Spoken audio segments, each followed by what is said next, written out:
চূড়ান্ত তালিকা বেরোনোর পরেও বিএলওর মৃত্যু এবার পশ্চিম মেদিনীপুরের শালবনীতে। ঘটনার পর কমিশনের বিরুদ্ধে ক্ষোভ উগরে দিয়েছেন পরিবারের সদস্যরা। জানা গিয়েছে, পশ্চিম মেদিনীপুরের শালবনীর বাসিন্দা বছর 58 সুবিমল কারক সাবলি প্রাথমিক বিদ্যালয়ের শিক্ষক ছিলেন। পরিবারের অভিযোগ, বয়সজনিত কারণে সুবিমল কারক বিএলওর দায়িত্ব নিতে অস্বীকার করেছিলেন। তারপরও কার্যত জোরপূর্বক এই দায়িত্ব দেওয়া হয়। সেই কারণে তিনি দীর্ঘদিন ধরে মানসিক চাপে ছিলেন। বৃহস্পতিবার ভোরে হঠাৎই অসুস্থ হয়ে পড়েন। স্থানীয় চিকিৎসকদের কাছে নিয়ে গেলে মৃত বলে ঘোষণা করা হয়।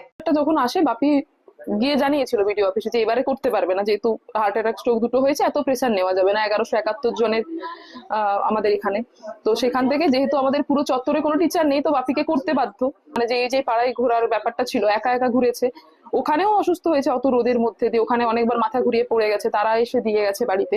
তার আগে হয়তো সুস্থ ছিল, কিছুটা হাঁটা চলা করতে পারতো, সব ঠিকঠাক ছিল। তারপর থেকে এত মেন্টাল প্রেসার পড়েছে, আর